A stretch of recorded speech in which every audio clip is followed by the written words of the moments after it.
The Vox Markets Podcast with Justin Waite. Nothing in this podcast is intended as investment advice, and the people in this podcast may hold positions in the stocks they talk about. Do not buy anything based solely on a tip or recommendation. Please do your own research. Welcome to the podcast on Wednesday, the 4th of November 2020. On the podcast today, Harvey Sinclair, CEO of eEnergy, talks about the launch of their green energy initiative to help UK schools switch to LED lighting. Also on the podcast, Jed Hall, non-executive director of Castillo Copper, and Jed outlines the business and their upcoming milestones. Also on the podcast, Siro Cicconi, Chief Executive Officer of Zaim Credit Systems. Siro discusses their current trading, including the significant growth of their online business. And as always, at the end of the podcast, I have two lists for you. The top 5 most followed companies on Vox Markets in the last 24 hours, and the top 5 most liked RNSs too. You can see top 10 versions of both these lists at voxmarkets.co.uk. Plus, you'll also see a wealth of other content, including Bango to power BT subscription service. There's one there on SP Angel's Morning View, one on Wishbone Gold. Of course, there's the Verici DX first day of trading dealings. There's a video there with Paul Hill and the CEO there, Sarah Barrington. And of course, our COVID-19 index, which on the front page there, 4D Pharma is up 11.12% to 117. Biggest rise, the biggest faller is Gene Drive, down 8% to 107.5. Check that out at voxmarkets.co.uk. Vox Markets is an online community of investors that runs a free mobile and desktop platform that allows you to track news and updates about any UK-listed company, offering RNS push notifications, detailed charts, pricing data, and much more. Find out more at voxmarkets.co.uk/app. And joining me on the podcast right now is Harvey Sinclair, Chief Executive Officer of eEnergy Group. That's EEAS ticker. Harvey, thanks for joining me. Good morning, Justin. Pleased to be here. Yeah, and you've announced you're launching a green energy initiative to help UK schools switch to LED lighting, and we'll discuss the detail of that in a bit. Before we do, as always, Harvey, for people not familiar with eEnergy, could you just summarise the business, please? Sure. So eEnergy is a AIM-listed energy as a service company. Our core business, eLight, deploys light as a service, which means that we drive our customers' energy costs down through the implementation of LED solutions through a subscription service. This means that our customers don't have to deploy any capital. They're able to deliver a turnkey solution, drive down their carbon footprint, and unlock free cash savings from their existing old lighting services. Excellent stuff. So this green energy initiative you've launched is designed to work alongside the public sector decarbonisation scheme. So first of all, can you just a background into that scheme and then tell us about your initiative, if you could, Harvey? Sure. So look, the government has launched the public sector decarbonisation scheme, which effectively is free money to the public sector. The focus of the scheme is around decarbonisation of heat, but also includes other energy efficiency measures to drive down energy costs and the carbon footprint of public sector buildings, which obviously includes state and multi-academy trust schools. Mm-hmm. Now, the scheme is not completely simple. It's quite complicated. And with the focus on heating, schools have been a little bit confused as to whether or not they're able to do heating and lighting or just lighting. Through SALEX, which is the government's vehicle, which they are using to deploy this free money, there are some very tight timeframes. And so we're working in parallel with SALEX to enable schools, when they apply for essentially grant money for lighting, they are finding that there is a gap where there is only available 70% funding for lighting schemes. And therefore, what we are doing is we're launching a gap funding solution which allows schools to partner with eLight through its green initiative, which is essentially our light as a service operating lease, in conjunction with the free money, so that they can accelerate faster and deliver the turnkey solutions that we would normally be offering them in any event. So it's a win-win for eLight, because we're able to accelerate a far greater number of projects, which is fantastic. And we're also able to offer the schools, effectively the best value proposition to them and accelerate their journey to a net zero savings. Yeah. And how do you see this, affecting your growth plans then, Harvey? No. So if anything, what it's done is it's exposed huge opportunity for our business over the next 9 months. There is a window of qualification. So there's been a rush for surveys and audits into our business. We're seeing in November the greatest level of activity in terms of new proposals and new audits that are being required by schools that we've ever seen before.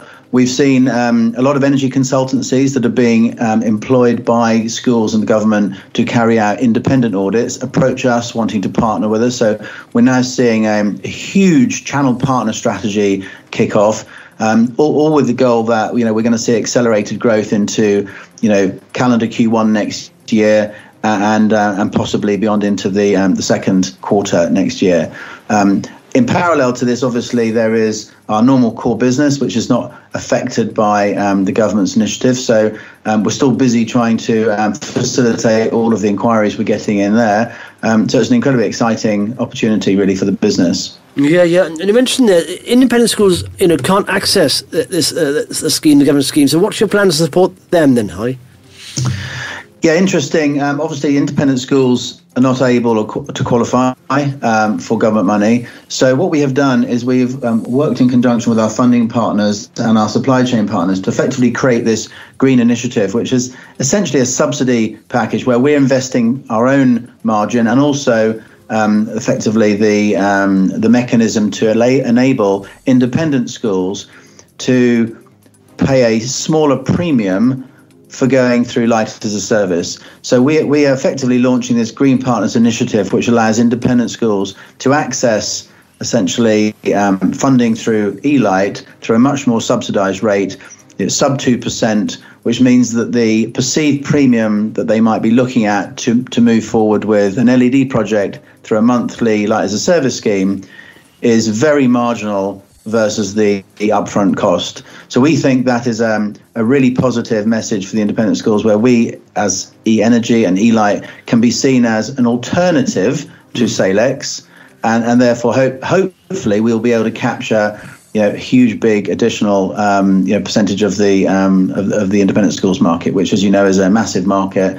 Over 2,000 schools in this sector, and that's a £200 million opportunity for eLight, and we are the leaders in that particular market niche. Yeah, absolutely. Marvellous stuff. Okay, well, Harvey, as always, if someone's listening right now likes the sound of this but are not yet following you on Vox, give them 3 quick reasons why they should hit that follow button and add you to their watch list, please. Great. So look, eLight's at the forefront of this decarbonisation, if you like, initiative. As a business, we're now seeing a massive acceleration of the adoption of energy efficiency as a service, and we expect to see explosive growth now that the government is providing additional funding for schools. And look, eEnergy as a group has a huge climate action initiative, which it expects to accelerate over the next few months through its M&A strategy to complement our core business. And we see that as an exciting ESG story for investors in the market. Excellent stuff, Harvey. Good to chat to you, and hopefully we'll be catching up in the not too distant future. Thank you very much. Great. Thank you, Justin. The Vox Markets Podcast with Justin Waite. And joining me on the podcast right now is Jed Hall, Non-Executive Director of Castillo Copper. CCZ is ticker there. Jed, thanks for joining me. Good morning. Now, I've seen your RNSs and I've read a few. Copper's a hot story, so it's good to get you on. And before we start on your role and a bit more detail about the company, could you just summarise? Castillo Copper is a hint in the title there, but can you tell us what the business is about, please, Jed? Sure. I mean, Castillo Copper is a company dual listed on the ASX and on the standard list of the London Stock Exchange. We have a market cap of around 50 million Aussie dollars or 25 million pounds. We have 4 main prospects, which is Mount Oxide in Queensland, Kangi and Broken Hill in New South Wales, and a number of prospects in Zambia. Our overall strategy as a company is to acquire good copper prospects, undertake the technical work to de-risk them, and then to drill and prove the assets. So we've been having quite a busy time recently. Yeah, absolutely. And so take us through your role then, as a non-executive director. Take us through what you do, because I know a lot of people, investors, listen to and read the RNSs from companies and are not always sure what NED does. Can you just tell us, please, and explain? Sure. Well, I'm a non-executive director at Castillo, as you said. So my official job is to provide independent oversight and constructive challenges to the chairman and managing director.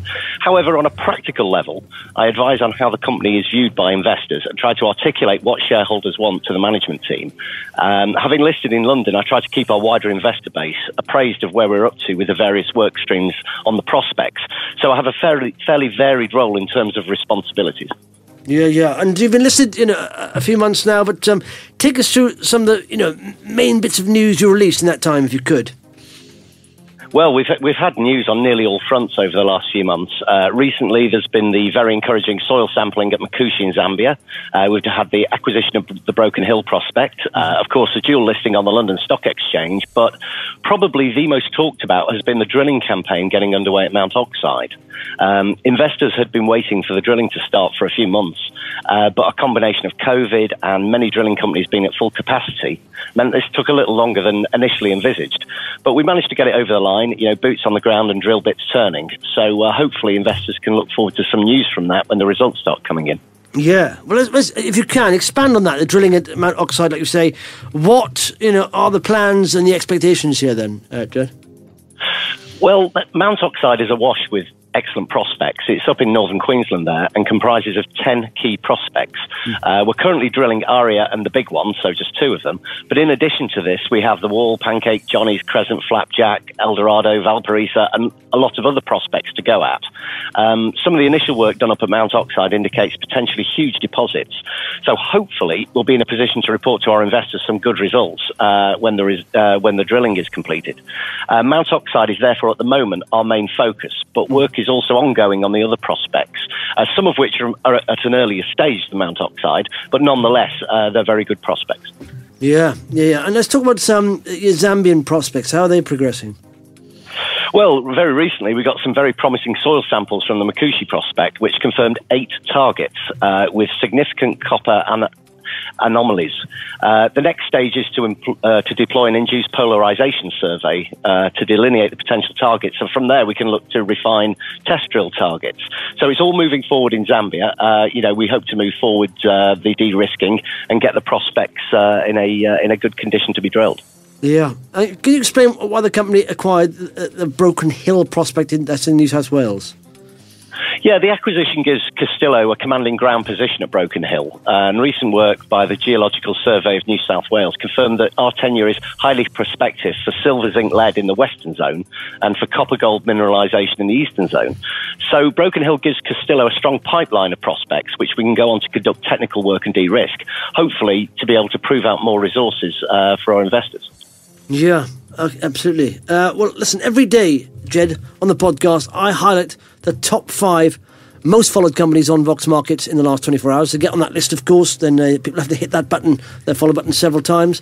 So right now, if people are liking the sound of where you're at, the progress you're making, but are not yet following the story, give them those 3 quick reasons, if you could, why they should hit that follow button and add Castillo Copper to their watch list, please. Sure. I mean, well, it's our belief at Castillo that the value of assets will continue to increase as drilling is undertaken and prospects de-risked. So the fundamental value of the company's assets could be substantially higher than is currently priced in. Additionally, the rising copper price, we believe, represents not just a short-term concerns, but also a longer-term trend in increased overall global demand. So if we're correct and our strategy is right, Castillo could become an extremely valuable company. Excellent stuff, Jed. Good to chat to you, and hopefully we'll catch up in the not-too-distant future. Thank you very much.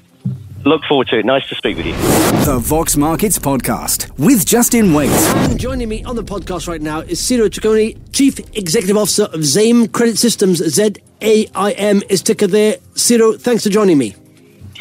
Good morning, Justin, and thank you for inviting me. I'm glad to be here. Excellent stuff. Well, you've released an RNS talking about your significant growth of the online business, and we'll ask about that in a bit. But as always, Siro, if someone's listening right now, not familiar with the business, could you just quickly explain what Zaim Credit Systems is all about, please?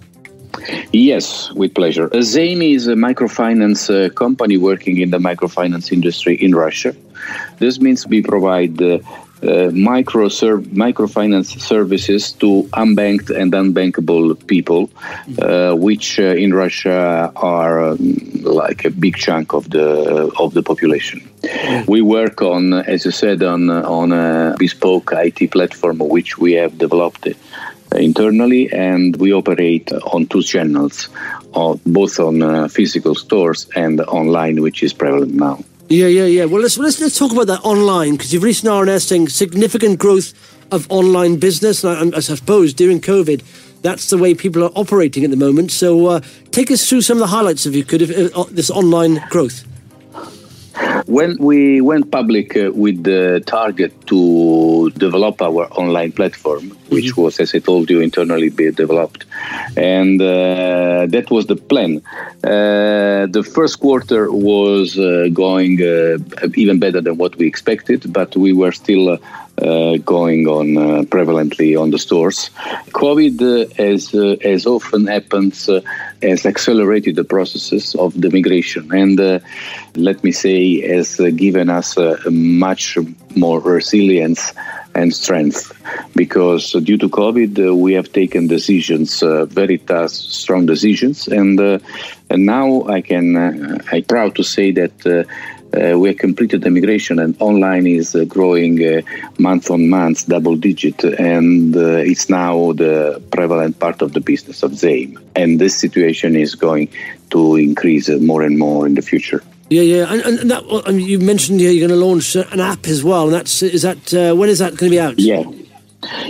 The app, as well as other devices, are part of this platform, and the app is going to be released in the first half of next year, maybe in the early part of the H1, and along with other surprises that we will release on the market. At the moment, we are very proud of how the system is working and how it's being improved month after month. Yeah. Okay, there was good growth there. And as far as revenue and profits concerned, what's your target here? Are you going to be profitable, or do you have a date in mind of when you can hit profitability? Okay, let me say that yes to all your questions. Date is already disclosed, because let me say that the last part of the Q2 was already profitable as a result of the restructuration of the business model. And as I told you, we keep our revenue growth is aligned, which is growing month after month. Already in the month of June, the company was profitable, and we are keeping this all these parameters for the months forward. So I can't say anything now about Q3, but let me say that we are moving toward very good expectations. Excellent stuff. And just take us through who the customers are, who the business is aimed at, and how you actually make money from that. Well, as I told you, we work with unbankable and unbanked. But COVID has taken us also other segments of population, people that prefer to raise some cash, quick cash, without moving and spend this cash online, So we have this kind of people. It's a wide range of I would say that all categories of population are represented in the customer base, and we make money by charging an interest rate which is set by the central bank, and so that means that all we do is always monitored and on quarterly basis by the vigilator. So we have a very transparent business model. Yeah. We make money out of this. Yeah, on the margin. Okay, and it's aimed to people in Russia. I mean, I think you're based in Italy. First of all, how does that work, and what's it like doing business in Russia? Russia is a very, let me say, transparent system, especially in this industry, because we are in a sector which is regulated and vigilated by the central bank. The regulation has been checked by the lawyers and the team of London Stock Exchange, which have confirmed that the regulation framework is in line with European one. How can I manage this from Italy? I've been traveling to Russia twice a month for many years. But now, due to COVID, I manage from my home, and we have on the ground a very solid team, which I thank because they made an amazing work. We have a team of close to 10 people working on different part of the business, and we have meetings quite frequently. I would say we are in touch every day, more time in a day, and business is very well monitored and well performing. Excellent stuff. Okay, and like you say, you got Q3 results coming up, which you expect some more good news. So let's move on to the 3 reasons then. If you could, Siro, if someone's listening right now, likes the sound of the progress you're making, but are not yet following the story, please give them 3 reasons why they should hit that follow button on your page on Vox Markets and add you to their watch list, please. Yes. So the reason 1 is timing. We are at a crucial moment. We are still a very cheap stock price, but the business is ready to take off. Value. This business is highly scalable. We have no thresholds. We are covering the country. We can build up any kind of service we might deem profitable on the platform, as well as we can scale it in another country. But we have very high margin. We know very well the market, and there is huge room to be covered on the market. So the value is very good. And transparency. As I told you, we have a very transparent framework. We are vigilated. In addition to this, we have extremely transparent system within the company. So we are feeding the market with information regularly. And as you will see, there is a very good way to perform, to measure the performance of the company. Mm-hmm. So, yeah, three reasons is timing, value, and transparency, yes. Excellent stuff. Well, Siro, good to chat to you, and hopefully we'll catch up in the not-too-distant future. Thanks very much. Thank you, Justin. Thank you for inviting me, and I'll be glad to be here again soon. Okay, it's time for the top 5 most followed companies on Vox Markets in the last 24 hours. They're at 5, IQ AI Limited, up 63% to 7.35. At 4, Inspire Energy, down 9% to 0.125 pence. At 3, Synergen, up 4.8% to 188. At 2, Remote Monitoring Systems, down 20% to 3.5 pence. And at 1, Wishbone Gold, that's up 65.38% to 10.75%. Some big rises this day. Okay, top 5 most liked RNSs are as follows.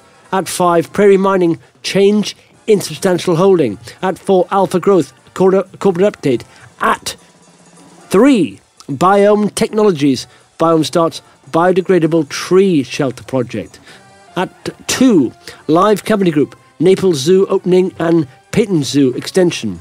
And at 1, Escape Hunt, update on UK operated owner state. Very bullish update there from the guys. They've signed on, a 14th UK site, which is Watford, and lockdown will have little impact. It'll delay a little bit rollout, but they've already go. I think they're ready to go on Kingston? No. So on Cheltenham, and that would have been released, opened in November, but it's going to be released when lockdown lifts. And also their latest operation, Basingstoke, which I went to, is opening very strongly, the strongest indeed of all openings. So very impressed there. Check that out at voxmarkets.co.uk. Thanks for listening. Muchos appreciados. The Vox Markets Podcast with Justin Waite. Nothing in this podcast is intended as investment advice, and the people in this podcast may hold positions in the stocks they talk about. Do not buy anything based solely on a tip or recommendation. Please do your own research.